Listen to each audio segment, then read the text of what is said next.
Welcome to Divorce Talk with Nicola Beer, a show dedicated to creating change and emotional healing for executives, professionals, and expats in the various stages of marriage breakdown and divorce.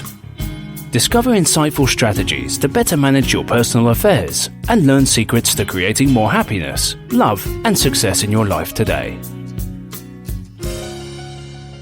Hi and welcome. This is Nicola Beer. Thank you so much for listening today. Before we get started, I just also want to thank everyone that has given me a rating or review on iTunes, SoundCloud and Stitcher. What that does is help the show stay more visible so more people get the support they need. So it really is important to me, and I really thank you and appreciate that.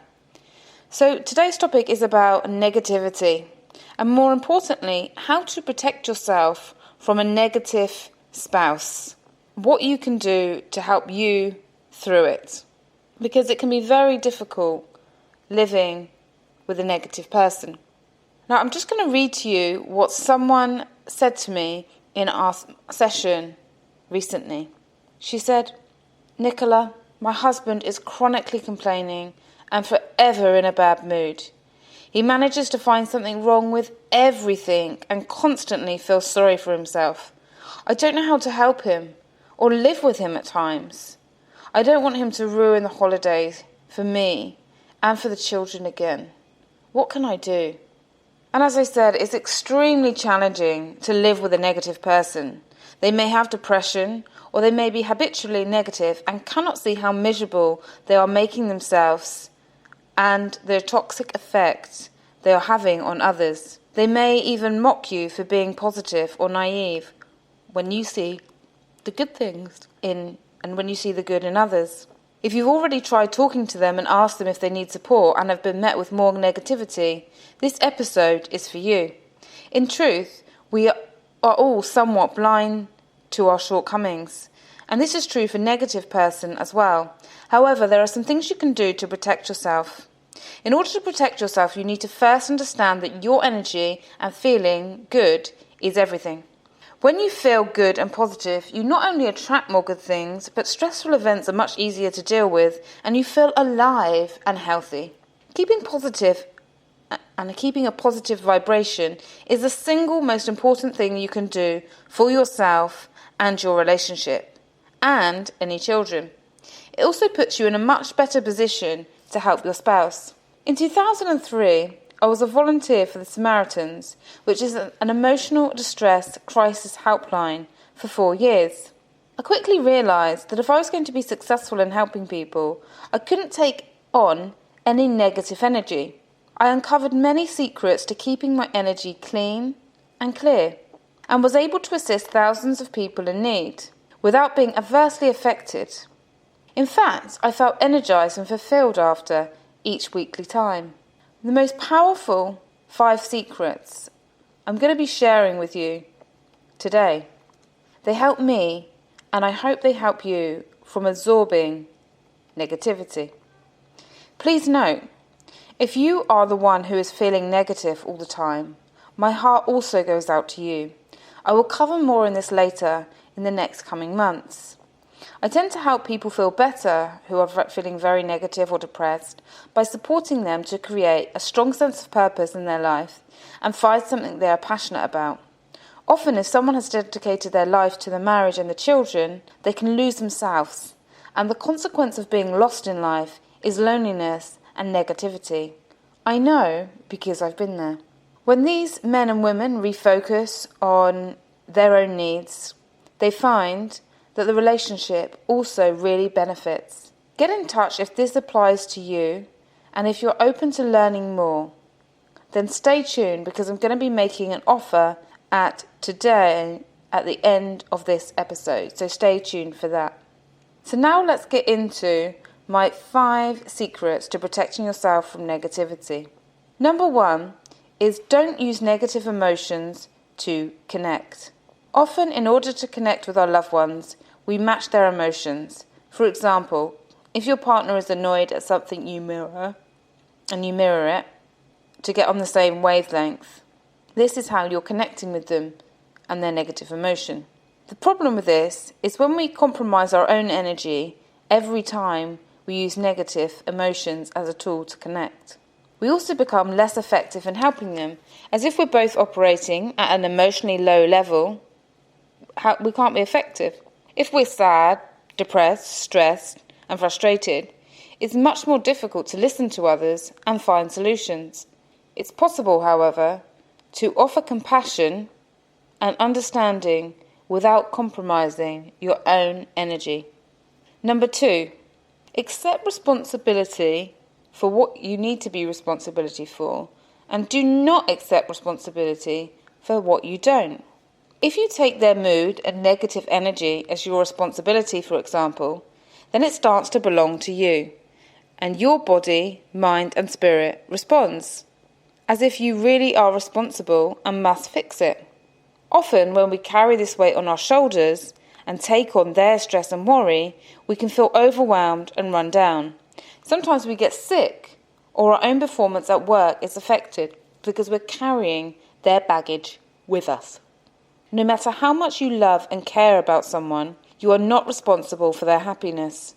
You are responsible for you and your experience of them, but not for them, if that makes sense. So don't think about taking on your partner's stuff as your own, as you're helping them. Because the best help you can be is to keep your spirits high and invite them up to meet you.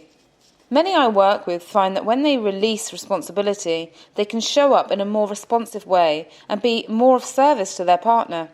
From a place of positivity, we brainstorm actions that they can take to support their partner to feel good, leaving the responsibility and choice to follow through with the other spouse. How much of what you carry doesn't even belong to you? Let me ask you that again. How much of what you're carrying doesn't even belong to you? Really think about that and do something about it. Release that responsibility if that is true for you. Number 3 is let go of judging or thinking that you know better. When we think that we know better and try to change our partner, not only does it often backfire, it also allows their energy to infiltrate our own. If you don't want your spouse's energy to affect you, then it's important to allow them to make their own choices and hold their own opinions. Similarly, the act of judging, even if done silently to yourself, can bring in more negativity, as by focusing on their negativism and what you perceive they are doing wrong, puts you on the same low emotional vibe. Give up trying to convince someone you know what is best for them and making judgments. Your positive energy is the most powerful tool you have to live a happy and fulfilled life. Protect it. Secret number 4 is don't give your power away. Stop reacting. Is your spouse always creating drama? Are they trying to invoke a negative emotional response for you in order to get energy or what they want from you? Do you allow your spouse's bad mood and day to dictate your own mood and day? If yes, the moment you react, you are giving your power away. This can lead to a gain for them and the cycle to repeat itself, which won't help you or them long term. Remember, no one has the power over you.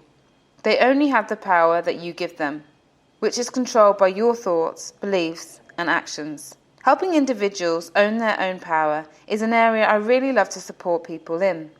It's crucial for a balanced relationship and effective co-parenting. One lady I work with found the more she reacted, the more her husband's complaints increased. So she tried not reacting and used to say to him, "You're probably right," and carried on about her day. After a short amount of time, he changed his tune dramatically, which benefited her and him. Before reacting, ask yourself, is it worth it? Who will it help? This doesn't mean that you cannot speak your truth and set boundaries in a way that supports you and the relationship. Secret number 5 is do not accept blame. When negativity is directed at you, do your best to shake it off as quickly as possible. Don't retaliate, don't brood, and don't get caught in your own pity party because you're married to them. People blame us all the time for things that are out of our control. Just because they blame you doesn't mean you have to take it on. If you are responsible, be responsible and rectify the situation. But don't allow yourself to be their scapegoat. Do not even need to react to the blame. Just let it pass. And now for my special offer. Let me just say first that no one thinks or feels positively in every situation, and nor is it beneficial to. But what our mind and emotions habitually dwell on directly affects our energy, mood, attitude and behaviour.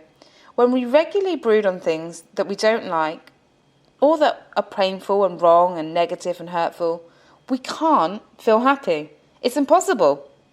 So whether it's you that feels negative or them, set about changing it today. If you're stuck for ideas and are open for a brainstorming session with me, then I'm opening some spots for people to book a 30-minute Bust Negativity Strategy consultation with me. All you need to do is email me at nicola@purepeacecoaching.com and just put in the subject title, Bust Negativity Strategy Consultation. And that's it. And I will give you a 30-minute session. Even if if there's a huge demand, even if I have to work till 11 o'clock or 12 o'clock at night sometimes, I will make sure you get your spot. So get in touch with me and let's just bust this negativity together. So from my heart to yours, I'm wishing you an amazing week ahead and looking forward to connecting with you on another episode. Thank you. Thank you for listening to Divorce Talk with Nicola Beer. If you have enjoyed the program, please leave a rating and review on iTunes so more people dealing with marriage breakdown and divorce get the support they need. If you want more great free resources, such as secrets to a happier relationship, moving on fast after divorce, or tips on parenting through divorce, be sure to visit www.purepeacecoaching.com today.